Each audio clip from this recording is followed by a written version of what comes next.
3.3 में प्रश्न दूसरे का चौथा क्वेश्चन देखेंगे। लिख रहा है मीना रुपए 2000 निकालने के लिए बैंक गई। उसने खजांची से रुपए 50 तथा रुपए 100 के नोट देने के लिए कहा। मीना ने कुल 25 नोट प्राप्त किए। ज्ञात कीजिए कि उसने 50 रुपए और 100 रुपए के कितने नोट प्राप्त किए।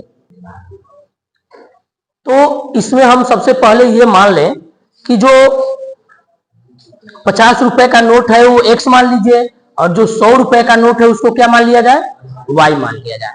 लिखेंगे माना रुपए 50 के नोटों की संख्या x तथा रुपए 100 के नोटों की संख्या y है, ऐसा हम लोग मान लेंगे।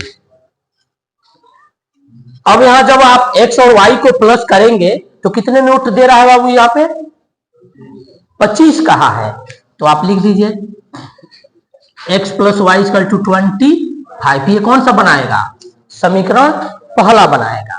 अब उसकी दूसरी कंडीशन क्या है कि जो x है ये 50 का है, तो इसकी संख्या x है, 50 वाली की संख्या x है, तो यहाँ 50 का x में गुणा कर दीजिए 50x, और 100 रुपए वाले का y है तो 100 से y में गुणा करा दीजिए।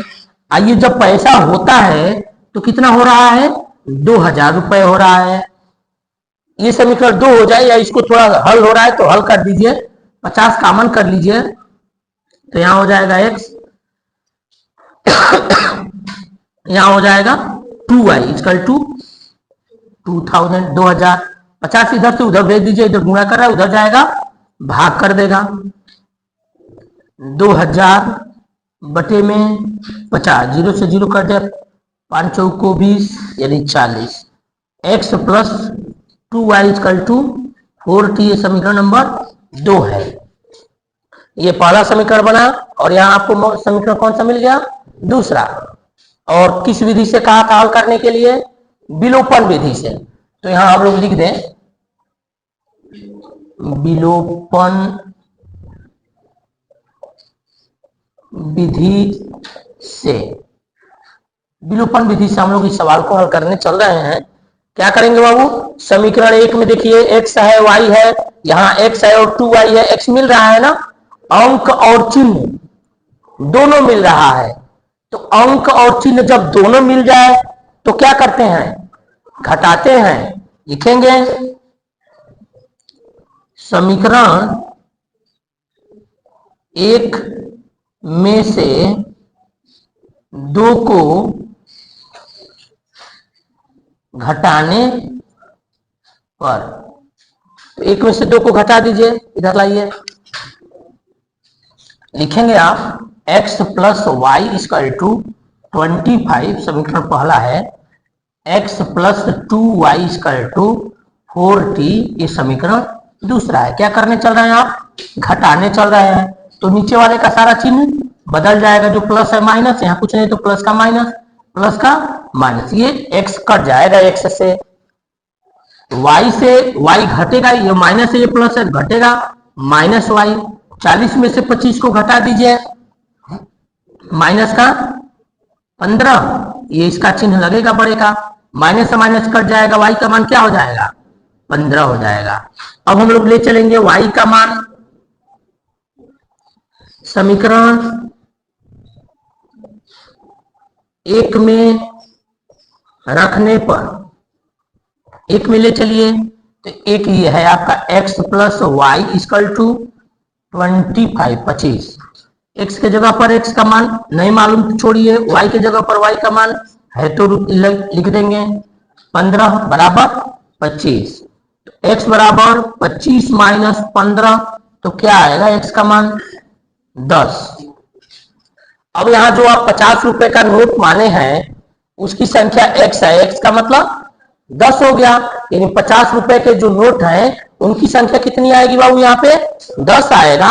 और जो 100 रुपए का नोट है उसकी संख्या y है, y का मान कितना आया 15, तो 100 वाला 15 और 50 वाला 10, इस तरह लिख देंगे।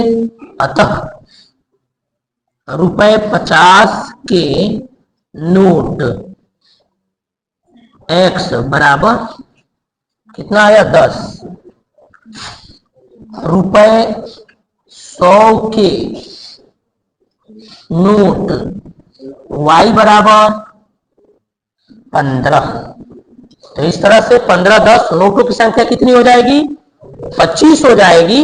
और जब अगर उसका पैसे में देखेंगे तो ये 10 है, 10 का मतलब 500 ये हो जाएगा, अब 15 ये है 100 का, तो 1500 ये हो जाएगा, दोनों मिला के 2000 ये हो जाएगा। तो इस तरह ये सवाल हो जाएगा।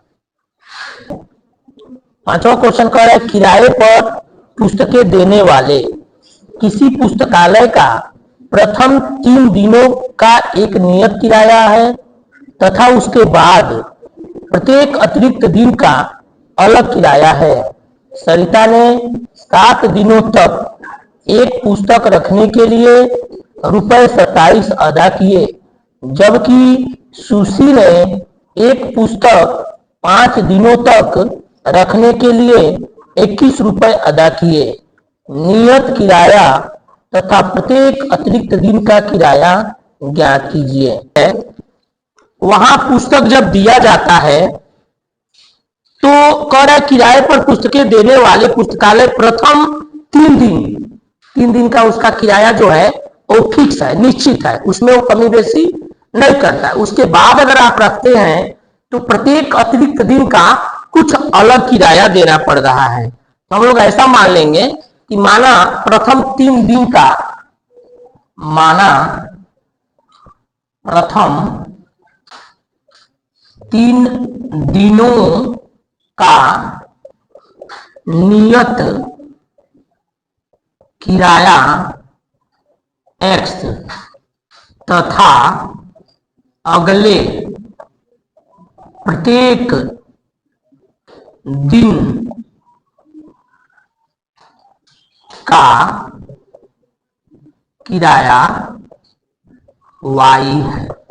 ऐसा क्या है कि अगर मान लीजिए कि जितना दिन भी रखते हैं तो आगे का जो प्रथम 3 दिन है उसका किराया फिक्स है, उसके बाद जितना दिन रखेंगे तो रोज का कुछ अतिरिक्त किराया उसको देना है।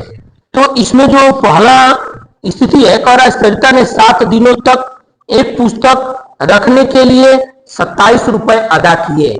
तो प्रथम 3 दिन का क्या है x है, तो x 3 दिन का निकल गया, तो 7 में से 3 निकल गया, तो बचा कितना 4 बचा, जबकि रोज प्रत्येक दिन का किराया कितना है y है। तो इसका मतलब कि 4y करेंगे और उस समय उसको पैसा कितने देने पड़ रहे हैं 27। ये समीकरण पहला हो गया।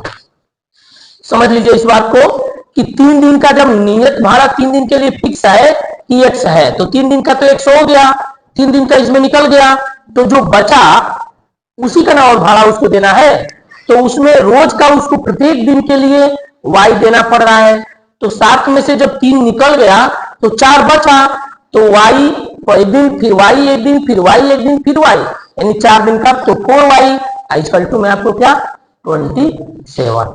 अगला जो नाम है कह रहा है कि एक दूसरी लड़की है सुशी, वह 5 दिनों के लिए पुस्तक लेती है और वह कितना पैसा देती है 21 रुपए देती है। तो 5 दिन का मतलब कि x ले लिए तो 3 दिन तो ये निकल गया, बचा कितना 2 दिन और बचा, तो 2 का आप क्या करेंगे y में गुना, तो 2y, अब बराबर में उसको कितना, तो उसको 21 रुपए देना पड़ रहा है। तो ये समीकरण पहला और समीकरण दूसरा बनेगा। देखिए वो यहाँ x है, यहाँ भी x है, x बराबर है ना दोनों में, तो क्या करेंगे हम लोग घटा देंगे, समीकरण 1 में से समीकरण 2 को घटाने पर लिखेंगे समीकरण 1 में से 2 को घटाने पर एक में से 2 को घटाइए तो x plus 4y 27 x plus बात नहीं करें 21 2, ये हो जाएगा हम लोग का। चिन्ह बदल देंगे, क्या होगा बाबू, यहाँ प्लस है तो माइनस, प्लस है तो माइनस, प्लस है तो माइनस, तो x को काट देगा, यहां ये घट जाएगा, 4 में से 2 निकल जाएगा, बड़े का चिन्ह यानी कि 2y होगा। 27 में से 21 को निकाल दीजिए, 6 हो जाएगा, और y बराबर तो 6/2 का मतलब 3 हो गया y का मान। y का मान आप समीकरण 1 में या 2 में कहीं रख सकते हैं, लिख देंगे y का मान समीकरण 1 में रख दें, 1 में रखने पर एक ये है आपका x plus 4y equal to 27, y का मान आया है तो y की जगह पर रखिए 4 इंटू 3 27, x प्लस 12 हो जाएगा ना, 27 माइनस 12 क्या होगा बाबू, ये घटा दीजिए 15 हो जाएगा, 15। सवाल समझ में आ रहा है। अब यहां समझ लीजिए कि जो प्रथम 3 दिन है उसका जो नियत भाड़ा आप x माने हुए हैं, तो 3 दिन का भाड़ा क्या होगा, 15 होगा। अब बाकी जितने दिन अतिरिक्त आप रखेंगे तो रोज का आपको कितना, प्रत्येक दिन का कितना देना पड़ेगा, 3 रुपए देना पड़ेगा, यहां लिख देंगे। अतः 3 दिन का नियत किराया या भाड़ा, किराया लिख दें, किराया लिखे वहां, किराया क्या बाबू x, और x का मतलब ₹15 प्रत्येक अतिरिक्त दिन, प्रत्येक अतिरिक्त दिन का किराया y बराबर ₹3। तो समझ में आ रहा है सवाल, जो 3 दिन फिक्स है उसका जो किराया है 15 है, और जितना अतिरिक्त दिन आप रखेंगे तो रोज का आपको प्रत्येक दिन का 3 रुपए और आपको देना पड़ेगा। ये इस सवाल का हल होगा।